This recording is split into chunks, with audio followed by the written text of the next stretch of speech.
The government issued nearly 1.8 million H-1B visas between 2001 and 2015.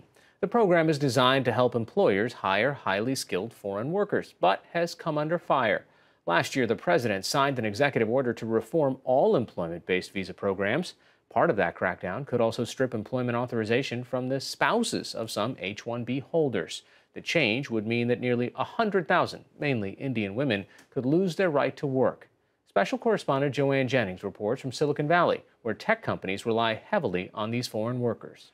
This story is part of our ongoing series about poverty and opportunity in America, Chasing the Dream.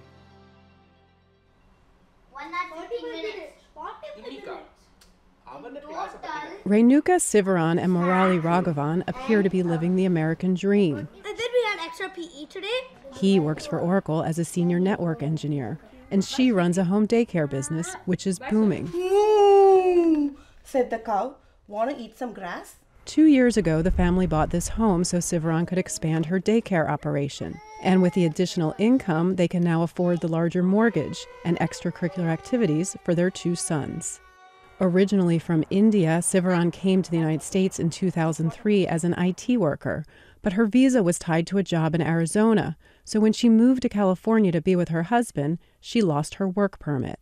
It was really depressing and frustrating, basically. I mean, I have all the skills and there are jobs out there, but I just can't get it. I mean, even if I close my eyes and think about those days, it feels dark, just dead dark. As the wife of an H-1B visa holder, Sivaran was permitted to legally reside in the U.S., but not to work until she received her green card.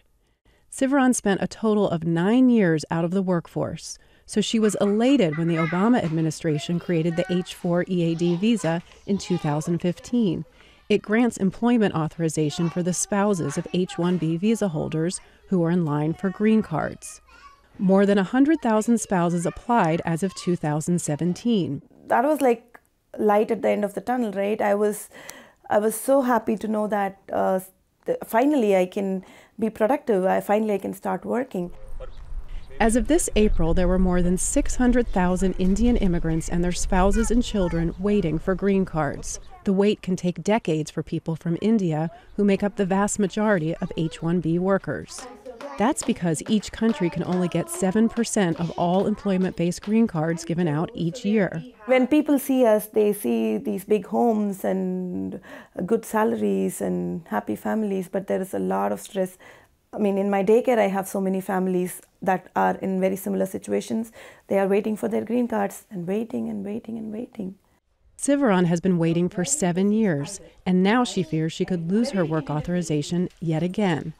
We believe jobs must be offered to American workers first. Does that make sense? When President Trump signed his Buy American, Hire American executive order last year, he vowed to reform all employment-based visa programs, and now his administration is working on a plan to rescind work authorization for some spouses as well. More than 100 members of Congress sent a bipartisan letter urging the Department of Homeland Security to reconsider. Among them, Congresswoman Zoe Lofgren. Her Silicon Valley district is home to many companies who depend on skilled foreign workers. She says it's a mistake to target their spouses, who will eventually be able to work once they get through the green card backlog. They're American citizens in waiting. It doesn't serve our country to prevent them from contributing. They're going to be our fellow citizens. So my main concern around the discussion around the H-4 EAD is, where do you draw the line? Ron Hira is a professor at Howard University and a scholar at the Economic Policy Institute. He thinks the Trump administration is justified in calling for an end to the H-4 EAD program, which he sees as an effort by the tech industry to expand its foreign workforce. The reason we're in this situation where there's a mismatch between the H-1B program and the green card program was 1998 and 2000, the tech industry pushed for a huge expansion of the H-1B program. And it was obvious if you're going to increase the H-1B program without increasing the green cards, you're going to create a backlog. Lofgren offered a bill to address that problem. The visas are allocated based on the country of birth. And so Iceland, for example, that has a population of 350,000 people, has the same number of visas as India, which has a population of 1.2 billion. There's no reason for allocating visas that are awarded based on skill and education to where you were born. So if we even that out, this whole system will work not perfectly, but a lot better. If we eliminate the per country quotas, we'll have replaced our diversity system of immigration with an India First system. John Miano was a computer scientist for 18 years until he says he started losing job opportunities to foreign workers. So that's a job that where the employer has specified they're looking for foreign workers. So he left his IT profession to become a lawyer. Now he's suing the Department of Homeland Security on behalf of laid-off employees at Southern California Edison. He says they join a long list of IT workers at institutions like Disney, UCSF, and Abbott Labs, whom were all replaced by foreign h1b workers. Miano says his clients now face even more competition from their spouses. Doesn't make any sense to bring in people to fill so-called jobs where Americans aren't available and then allow the spouses to work with no restrictions at all. No restrictions at all because H-4 EAD holders can work wherever they want. That's not the case for their H-1B spouses, whose visas are tied to specific employers. It's totally bad for American workers. It's a sad thing that we're setting one group of labor against another in this job market, but the reality is we need to think of Americans first when it comes to the American job market. This is not a zero-sum game. If an H-4 spouse comes here, they're going to contribute to their company that hopefully is going to create more jobs and more openings for everybody. And I think that we're better as a nation when we allow everybody to work and everybody to contribute. Andy Halliday is a vice president at the Information Technology Industry Council. He lobbies on behalf of big tech companies including Facebook, Amazon, and Microsoft.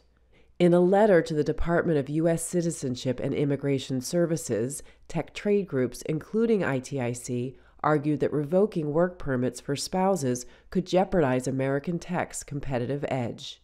This would really be a step backwards for us, being able to attract top-tier talent to the United States. 30 other industrialized countries, including Canada or Australia, all allow for spousal authorization. So this would be a major disincentive if we were telling high-skilled immigrants that they could come here, but their spouses would have to put their careers on hold when coming to the United States, and they might look elsewhere. One thing which was like the deciding factor was that, will I be able to work here? Priya Yadav and her husband Piyush Mittal both have jobs in Silicon Valley. He works at Amazon and she works at Comcast. When the couple married in India in 2017, Yadav was hesitant to move to the United States because she had a good career. He told me that there's something called H-4 EAD on which you can definitely work. So then I was like quite assured that, okay, fine, then there's no problem if I move here. For now, she's relishing the daily routine of getting ready for work. But the uncertainty over the H-4 EAD program is stressful, so stressful that Yadav and Mittal have applied for permanent residency in Canada. How long did that take from when you submitted the original application to the invitation? Altogether, the complete process will take around like 8 months. If this is rescinded or this is probably taken away, we'll move to somewhere else. We'll move to Canada. Because we know we are skilled people and there's demand for skilled people, I believe, everywhere. There are people in this country who believe that people like you and your husband are taking jobs away from Americans. Mm-hmm. What do you say to people watching this who may think that? Jobs are out there. Companies are not, like putting them in their pockets and, only shoveling them out to a few people. They're out there, and the hiring system, it's pretty rigorous. Ron Hira says the amount of jobs is not the issue. The problem is the rules are set up so that you can bring in H-1B workers without ever looking for an American worker. You can bring in H-1B workers and replace Americans, all legally. Andy Halliday insists his member companies don't abuse the system, but use it to fill a gap in skilled workers. I can speak to how the majority of our companies use the H-1B program. It's a small percentage of their workforce, and they're complementing the existing U.S. workforce to bring new products to market. If the negative perception around the H-1B program hurts our ability to do that, then we would love to see Congress work on broader immigration reform that addresses those problems.